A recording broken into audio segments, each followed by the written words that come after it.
Hello everyone, this is Usha Pandit, your Mindsprings English teacher. Today I am going to do the essay with you. I am going to show you how to write a superb essay. Okay, so essay means comes from the word essayer, the French word which means to try or to attempt.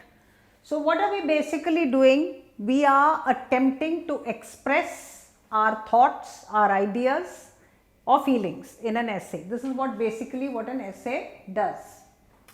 So today what I am going to do is I have taken a topic. So I thought there is no point in telling you how to plan over and over again, talking to you about the various parts. So we are going to take a topic and then we are going to work through it, and you are going to see how it happens. Okay. So the topic I have chosen today is the government has proposed mobile phones to be banned, in schools as they distract students from their lessons. Do you agree with this proposal? So it's a very common topic. Mobile phone should be banned is a very common topic, and this is what you are asked to write.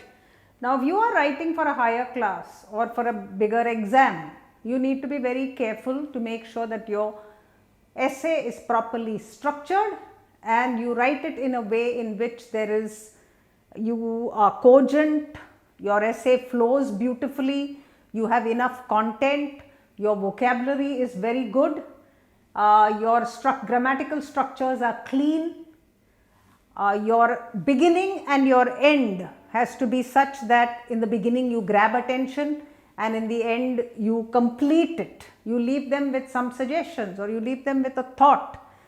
This is very important. Whether you are writing for an audience or like a paper, like a newspaper, in which case the editor gets so many essays, he is probably going to choose the one that interests him the most.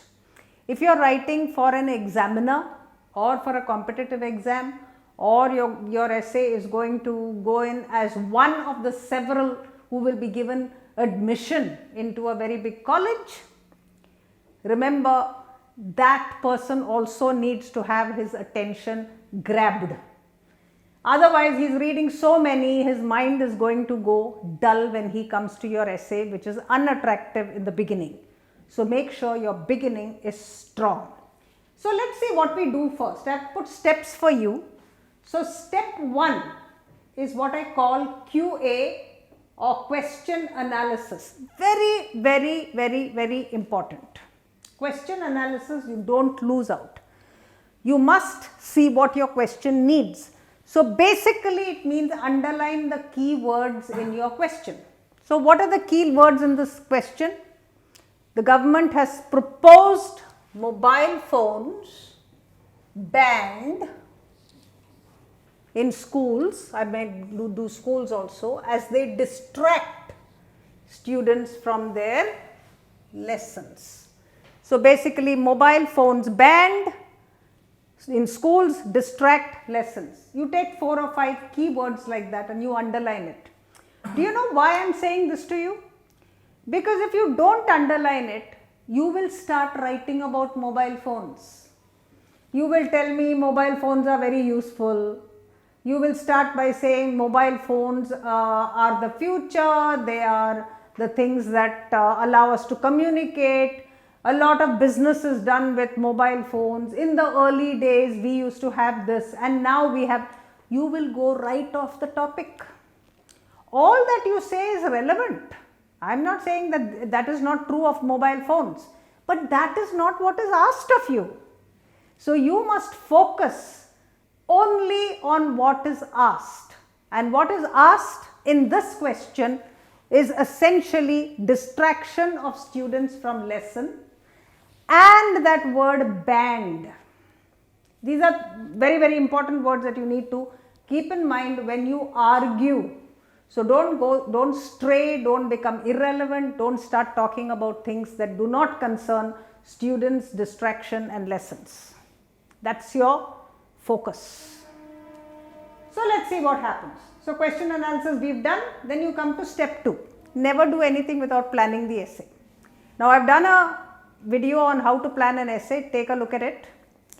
Basically, planning an essay means getting your thoughts together, marshalling your thoughts, putting them down so that you know exactly how it's going to go. The journey of the essay or the roadmap of the essay is what we are talking about, and that's what you need to do here. So what's basically your roadmap? It will be an introduction, and there will be 3 arguments in your body. You need to have at least 3 paragraphs. 1 is too little and more than 3 is too many, but basically you need 3 paragraphs. Now it is possible that you are giving an examination where they only want you to write 1 paragraph. Even then, you must have an opening introductory statement, put your 3 arguments one after the other and make your conclusion into 1 single paragraph, if that is what they want. If you are writing for a very big examination and they give you a word limit of 2500 words, 3000 words, then you can have more than 3 arguments. You can have more and more paragraphs in the body of your argument. Your introduction and conclusion remain the same. In which case you can add more anecdotes to your arguments. You can make sure that your arguments are better explained. Okay? So it doesn't matter whether you are writing 1 paragraph or you are writing 3000 words. What matters is that this structure is not disturbed. So let me tell you why this is very important. Let me just complete this. So you choose vocabulary when you are planning. Think about the kind of words that you want to write for mobile phones and for students and for distraction. There is certain vocabulary that will come into play. You need to choose that. And you also need to choose counter arguments. One of the best ways of arguing is to think about the opposition's arguments and to counter them. Then your own argument becomes very, very strong. So that might be a good way to do it. If you are writing for a highly competitive exam, you want to get into an Ivy League, let us say. Those people expect you to be critical thinkers. They expect you to have very original thoughts and unique ideas, in which case you cannot write a straightforward essay. You need to start playing sometimes what we call the devil's advocate. And you need to put in elements there that are completely different, perspectives that are unique. So these are the various kinds of exams you might have and the kind of variations you might try to have to do on your essay depending upon your exam. Now let us see what happens with the introduction. So first I am going to do step 3, which is the introduction.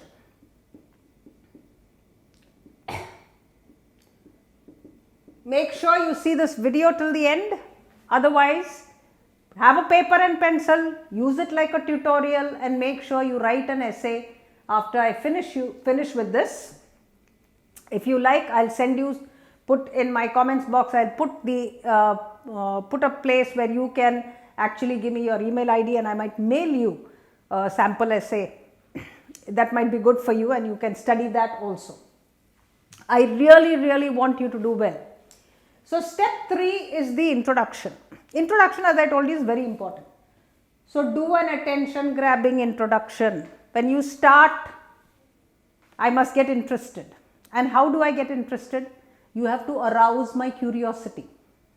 You have to make me say, I wonder what he or she is going to write. I wonder how she is going to take this argument forward. You must arouse my curiosity. And one of the ways to do it is to give a quote, a good quote, a quote that is humorous, a quote that is unusual, a quote that makes me think. All of these are good. So don't just give a quote that is a platitude. A platitude is where you write this very cliched quote that everybody has quoted before. So if you say something like, time and tide waits for no man, that's a cliche. That's a boring quote. You quote somebody where the person starts thinking immediately. The reader starts thinking about it immediately. A good quote if you have one. Otherwise, do an anecdote. You can talk about distraction. Distraction itself might be one of those things that you have experienced. So you might want to write about distraction. You might want about how to write something controversial about distraction. So it's not necessary that you should be straightforward. You can write a controversial thing also. See, you're getting my attention. The minute you do controversy, I want to read what you have to write next. So an anecdote is a good one. Don't make it long. Introductions need to be brief. So write it very simply and catch attention. You know what, guys? Practice introduction. Take a large number of essays and just practice the introduction. See if you can do it in a very, very short paragraph of about 3 or 4 lines, 5 lines. See if you can do it. See if you can write an anecdote. See if you can find a quote. That's how you practice for exams. Just writing 25, 30, 50 essays is not going to help you. You must do it intelligently. So quote, anecdote, you can use a rare fact. Suppose I tell you a fact where, a do you know kind of fact. If I tell you distraction is found to be very beneficial by scientists. Suppose I make a statement like that. Then it's not only controversial, it's completely against convention, but the reader reading it is saying, I wonder how you're going to prove it. See? So therefore, a rare fact, a rare scientific fact will help you to take it forward and get my attention. A rhetorical question. So are we going to ban mobile phones from every place because of distraction? Are we going to take it off from offices, from railway stations, because anyone can be distracted? So you might ask a question like that, which immediately makes the reader feel, yeah, that's ridiculous. You can't take it out from everywhere. Or if you ask a rhetorical question like, are we trying to say that our young people are irresponsible? So that's a hard-hitting question. So if you ask something like that, your opening line becomes strong. Then next I have for you is step 4 in the introduction. This is also part of the introduction. Both these steps is your thesis statement. Now people, when they hear thesis statement, they get frightened. They are like, oh, thesis statement, I don't know. They think of PhD and they think of all those big degrees and they say, I don't know what to write in my thesis statement. It's one of the simplest things to write. A thesis statement is basically taking the core words of your task. So what are the core words we've got there? We've got mobile phones, banned, distract, students and lessons. So those are those words you catch and put it aside. Take the task questions, because what are you doing? You are reiterating your topic. You are basically saying, I have understood the topic. Don't start writing straight away. Don't write mobile phones are an excellent device and people cannot do without it anymore. Don't start writing like that. Your word limit will first go for a toss because you are writing irrelevant details. Instead of that, tell them that you have read this and you have understood what they want, and don't stray from it. Don't go somewhere else, most important. So take those words and put it down in your plan, and then you decide on what are the 3 arguments that you want. 3 arguments. What are your 3 arguments? So you might sit down and say, distraction in class, mobile phones. Nah, I think mobile phones are good because it has the web, doesn't it? So if you have the web, how can you stop children from being distracted? You can send them to a place where they are actually doing some work. When does distraction happen? Distraction happens when you are bored. If there is a professor or a teacher there going blah blah blah blah at you, that is when you get distracted. And if you have a phone, then you will say, let me message somebody, or let me talk to the guy in front with my mobile phone. That's the distraction. But if I were to engage you in the task, suppose I am talking about earthquakes and I say, I want all of you to look at earthquakes in different countries by using your mobile phone. Now everybody is looking for earthquakes. So it's participatory, isn't it? It's participatory. You have a lot of resources available to you, and you can therefore research it thoroughly. And finally, it is communicative. These are the ideas I thought of. Now you can think of different ideas, but you must all come down to attacking distraction. If you are going to say, I disagree, if you are going to say, I agree, then your whole essay will be different. Then you will tell me what the problems are with mobile phones. You will try to tell me how children, no matter what you do, they are going to be distracted. So you will have a different line of argument altogether.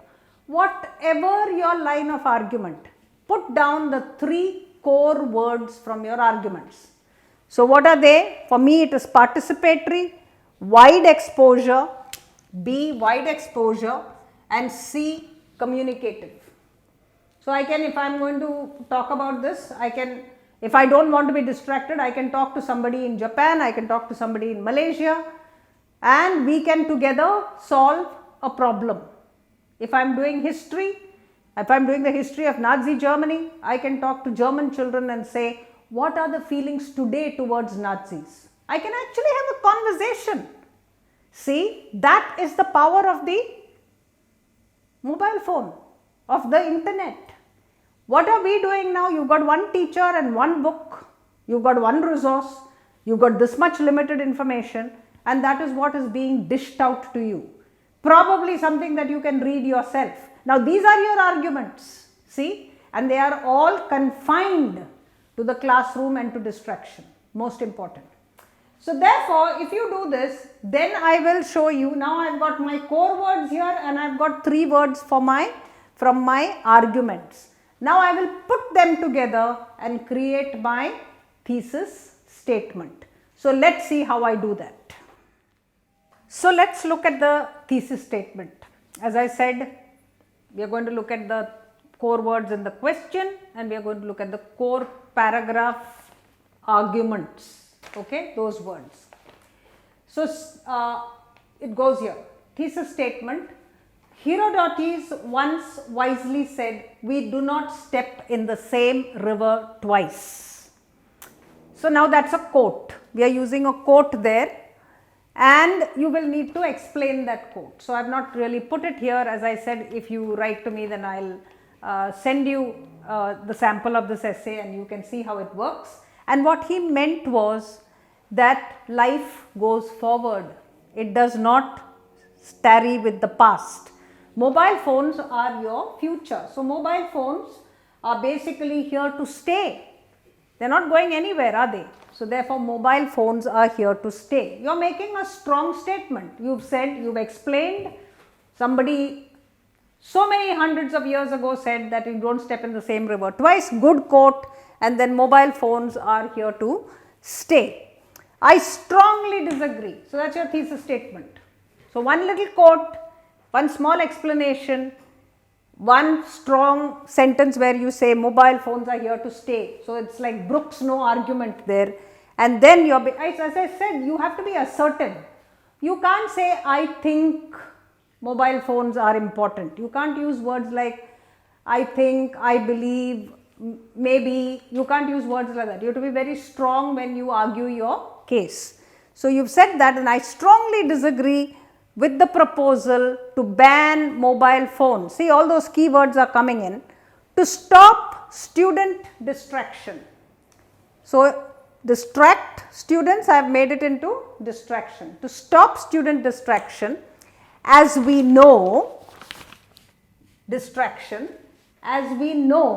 successful learning is participatory, has wide exposure, and is communicative. My 3 words from my 3 arguments I have picked up and I have thrown it into my thesis statement.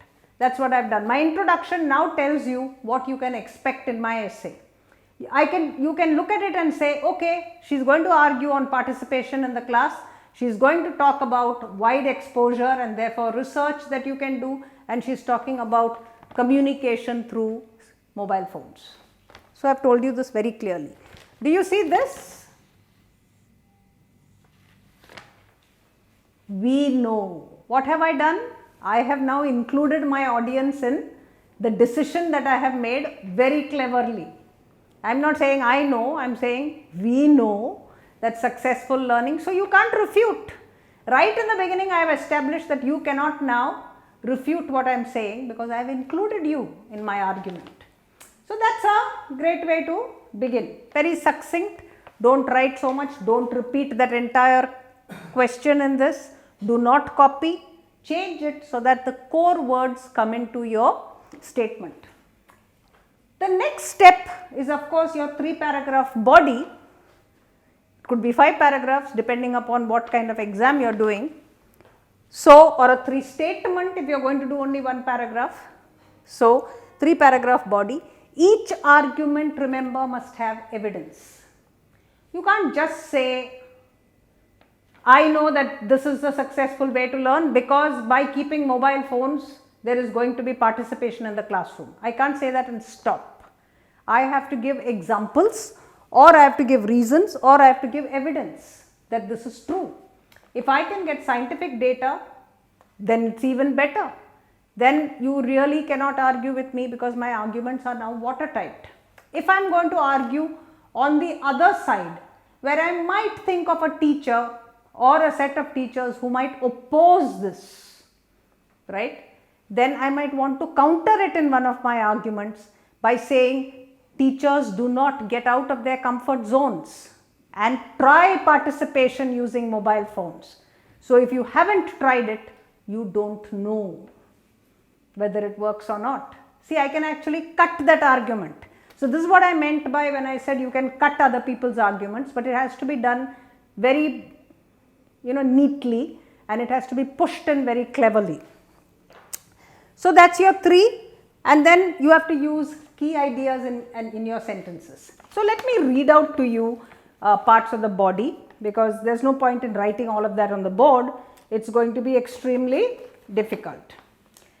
So it says mobile phones aid exposure to wide content webs. See, that's my key statement, that you get wide exposure. If everyone has a mobile phone, then you have access.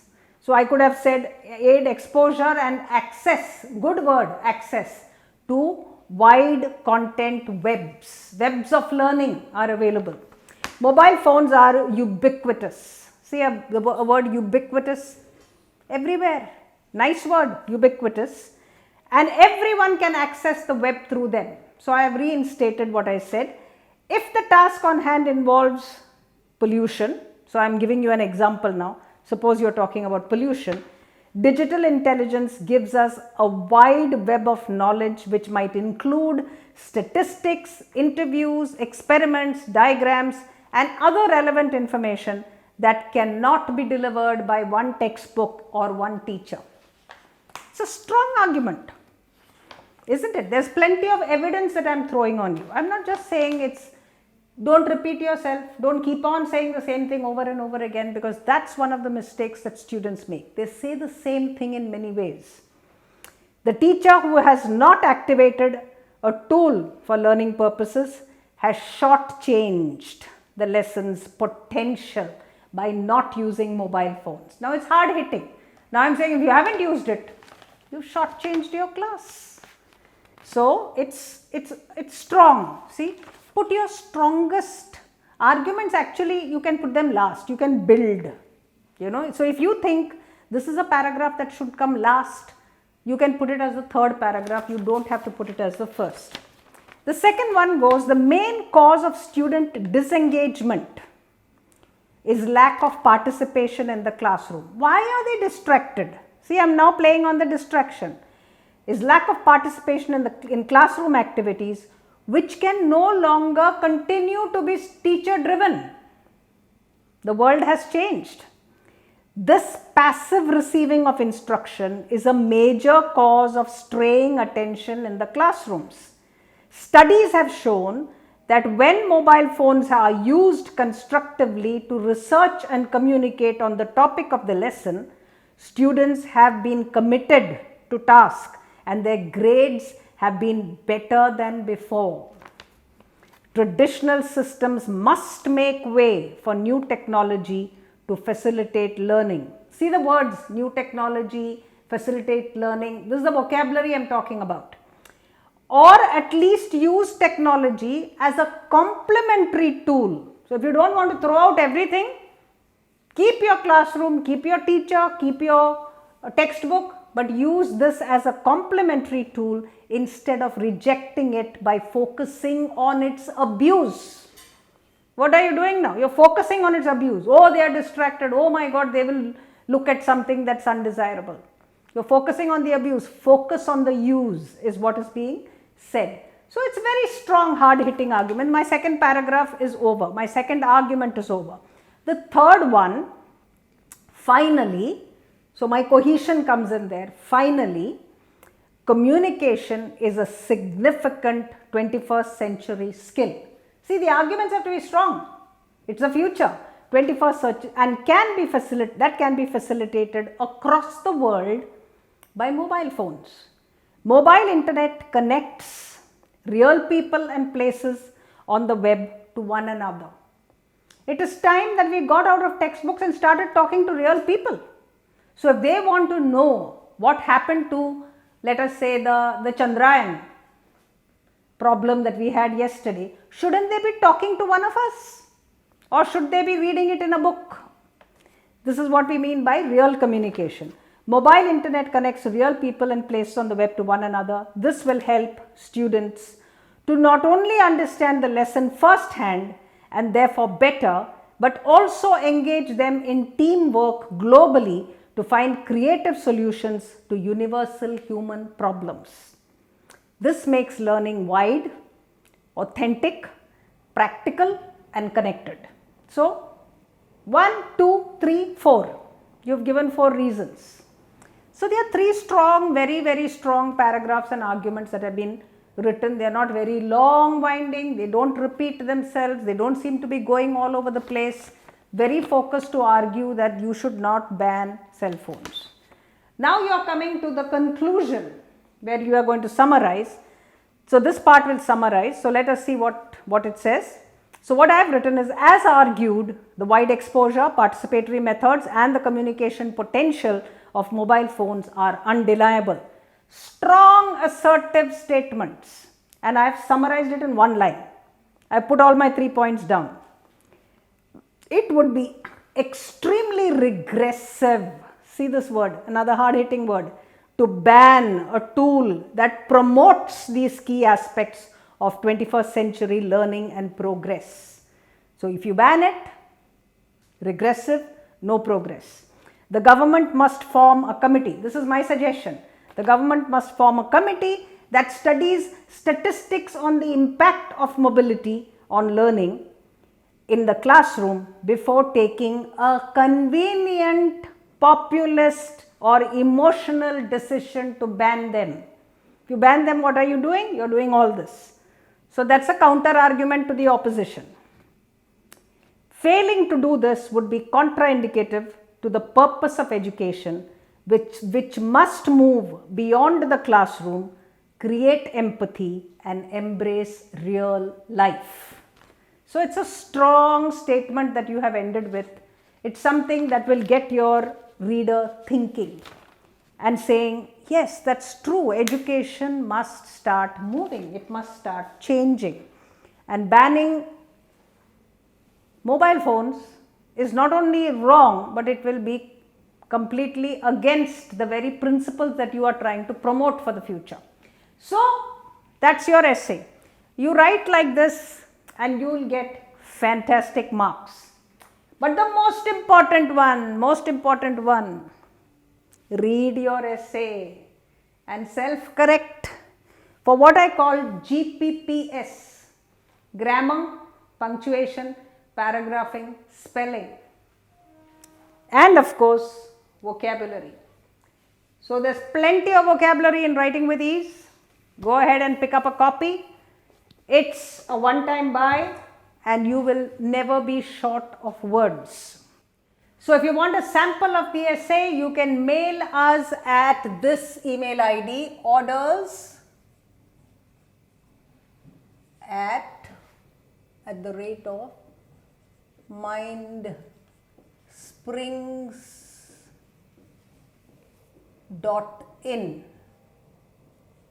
This is our email ID. You can write to me and I'll send you a sample of what I just read out. Make sure you subscribe. Make sure you press the notification bell. Write your comments in the box and tell me what you would like me to do in other lessons. Meanwhile, keep writing, keep practicing. Good luck and keep smiling.